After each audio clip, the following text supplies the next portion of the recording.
कामिनी बहुत ही खूबसूरत औरत थी। उसे अपनी खूबसूरती पर बहुत घमंड था, लेकिन उसकी शादी बहुत ही साधारण दिखने वाले आलोकनाथ से हो गई थी, जिसे वो बिल्कुल भी पसंद नहीं करती थी। आलोकनाथ दफ्तर के मार्केटिंग विभाग में क्लर्क का काम करता था। महीने के 15 दिन वो टूर पर ही रहता। तनख्वाह भी ठीक ही थी, लेकिन कामिनी की हर दिन नई नई फरमाइशों को पूरा करने के चक्कर में महीने के पहले हफ्ते ही उसकी सारी तनख्वाह खत्म हो जाती थी। एक दिन की बात है, सुबह का समय था। कामिनी बिस्तर पर लेटी हुई थी। तभी आलोकनाथ ने उसे जगाते हुए कहा, क्या बात है कामिनी, आज बहुत देर तक सोई हुई हो? अरे, जिसकी किस्मत ही सो गई हो वो जाग कर क्या करे। क्या बात है, आज सुबह सुबह ही ताने? तो क्या चाहते हैं आप? सुबह सुबह आपकी आरती उतारना शुरू कर दूं या पैर दबाऊं? आलोकनाथ समझ गया कि कामिनी को कोई चीज चाहिए, क्योंकि जब भी उसे कोई चीज चाहिए होती थी वो इसी तरह का नाटक करने लगती थी। अरे क्या चाहिए तुम्हें, बोलो ना।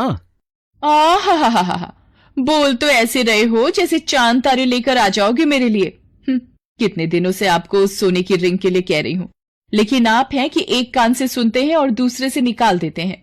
कामिनी, वो रिंग बहुत महंगी है। अब जितनी हैसियत है मेरी उतना ही तो कर पाऊंगा ना मैं, और अभी मेरा हाथ तंग है। 2-3 महीने रुक जाओ ना, फिर दिला दूंगा मैं। तो फिर मुझसे पूछते क्यों हैं कि क्या चाहिए? जाइए अपना काम करिए, मेरे सिर में बहुत दर्द है।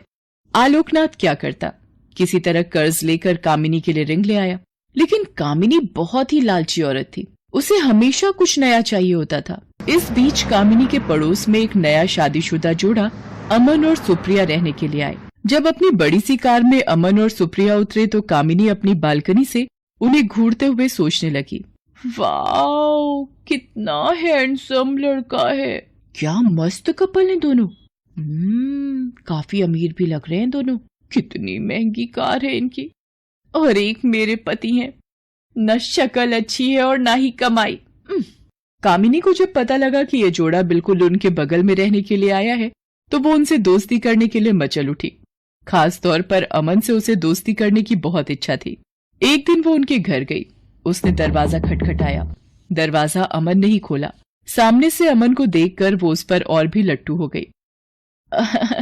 जी, वो मैं आपके पड़ोस में रहती हूँ, थोड़ी चीनी चाहिए थी मुझे। जी अभी देता हूँ। सुप्रिया, जरा कटोरी में चीनी तो ले आना। सुप्रिया चीनी लेकर आ गई। अमन ने उसे कामिनी को देने को कहा। इस बीच कामिनी की नजर अमन के घर पर थी। काफी महंगी और एंटीक चीजों से सजा हुआ था उनका घर। जब सुप्रिया ने कामिनी को चीनी की कटोरी दी तो उसकी नजर सुप्रिया के गले में पहने नेकलेस पर गई। उसने अंदाजा लगाया कि ये डायमंड का ही होगा। सुप्रिया और अमन दोनों ने कामिनी को घर के अंदर आने को कहा तो उसने कहा कि फिर किसी दिन आऊंगी। कामिनी जब चीनी की कटोरी लेकर अपने घर गई तो आलोकनाथ की नजर उस पर गई। अरे, घर में तो इतनी सारी चीनी पड़ी है, फिर तुम ये पड़ोस से मांग कर क्यों ले आई? ये बात आपकी समझ में आ जाती तो आप अपने ऑफिस में क्लर्क नहीं होते। धीरे धीरे कामिनी अमन और सुप्रिया से दोस्ती बढ़ाने लगी। जल्द ही वो उनका विश्वास जीतने में कामयाब हो गई। कभी कभी सुप्रिया किसी काम से बाहर गई होती तो वो सुप्रिया की गैर हाजिरी में भी अमन के पास चली जाती और उससे घंटों बातें करती। अरे बस करिए भाभी, आप तो हंसा हंसा कर जान ही ले लेंगी। अरे ऐसा मत कहिए अमन, आपकी जान हमें बहुत कीमती है। हम तो आपके लिए अपनी जान भी दे सकते हैं। एक बार बोलिए तो। अब ये आप क्या कह रही हैं? अरे, आप तो सीरियस ही हो गए। अब आपकी भाभी को आपसे मजाक करने का भी अधिकार नहीं है क्या? इनडायरेक्टली वो अमन को कई तरह के इशारे भी करती और उसे अपने झूठे प्रेम जाल में फंसाने की कोशिश भी करती, क्योंकि उसे पता था कि अमन बहुत ही अमीर है और वो उसकी सारी ख्वाहिशों को पूरा कर सकता है। लेकिन अमन अपनी पत्नी से बहुत प्यार करता था, इसीलिए वो कामिनी की उन हरकतों का कोई जवाब नहीं देता था। एक दिन की बात है, कामिनी अमन और सुप्रिया से मिलने उनके घर आई। अरे आइए आइए भाभी, हम आपकी बातें कर रहे थे। मेरी बात? अरे ये अमन तो हमेशा आपकी बात करता रहता है। अच्छा, क्या कहता है अमन? यही कि आप बहुत अच्छी हैं, कितनी मजेदार बातें करती हैं। आपके जैसे पड़ोसी मिलना तो आजकल के समय में बहुत ही मुश्किल है। सुप्रिया के मुंह से अपने लिए अच्छी अच्छी बातें सुनकर कामिनी मन ही मन बहुत खुश हो रही थी और उसे लग रहा था कि एक न एक दिन तीर निशाने पर लग ही जाएगा। इस बीच सुप्रिया के भाई की शादी तय हो गई। उसके मायके वाले उसे बार बार बुला रहे थे। इसलिए सुप्रिया को शादी के 20 दिन पहले ही जाना पड़ा। अमन को इतनी लंबी छुट्टी नहीं मिलती, इसलिए उसने शादी के कुछ दिन पहले जाने का तय किया था। इधर कामिनी को जब पता लगा कि सुप्रिया 20 दिनों के लिए अपने मायके जा रही है, तो उसने मन ही मन एक प्लान बनाया। यही सही मौका है अमन को फंसाने का। आलोक भी बाहर है और सुप्रिया भी अपने मायके गई हुई है। सुप्रिया को मायके गए हुए अभी 2 ही दिन हुए थे। रात को 9 बजे कामिनी ने अमन के घर का दरवाजा खटखटाया। अमन ने जरा देर से दरवाजा खोला। क्या बात है अमन, बहुत देर कर दी दरवाजा खोलने में? अरे भाभी, वो किचन में रोटियां बना रहा था।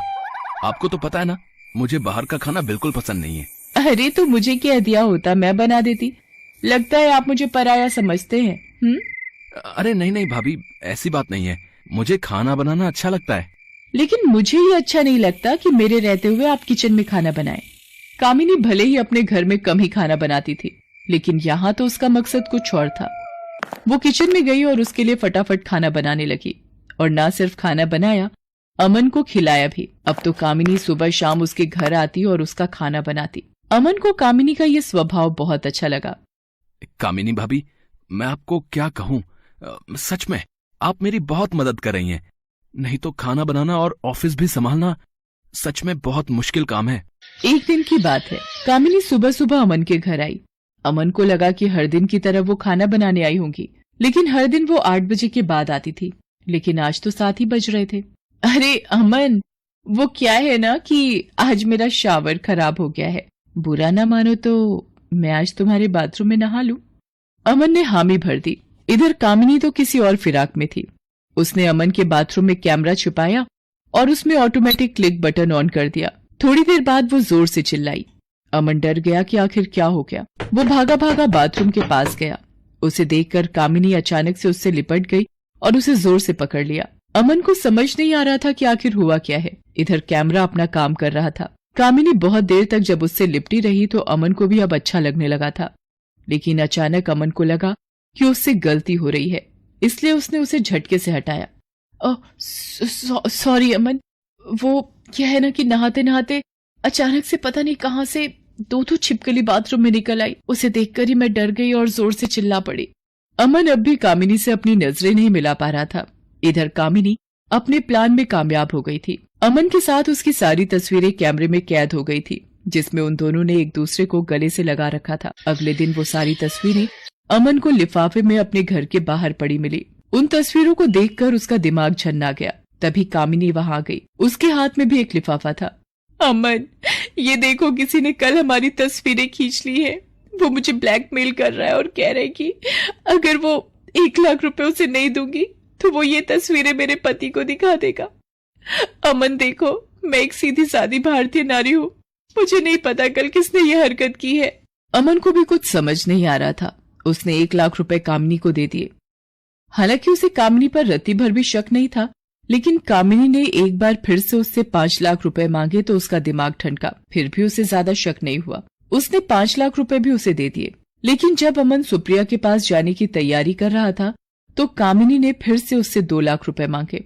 इस बार अमन को लगा कि दाल में जरूर कुछ काला है। हालांकि गलती उससे भी तो हुई थी। अमन ने बहुत सोचा और उसने सुप्रिया से माफी मांगते हुए उसे सारी बातें बता दी। सुप्रिया उसी समय अपने मायके से अमन के पास लौट आई। उस दिन कामिनी जब शाम को 2 लाख रुपए लेने आई तो उसने सुप्रिया को देखा तो उसका चेहरा उतर गया। अरे तुम कब आई सुप्रिया? आज ही आई हूँ भाभी।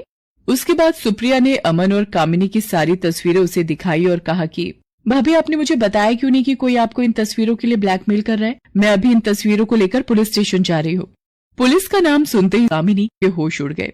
उसे अपनी पोल खुलने का डर सताने लगा। उसने पुलिस स्टेशन न जाने की बात उनसे कही, लेकिन सुप्रिया अड़ी रही।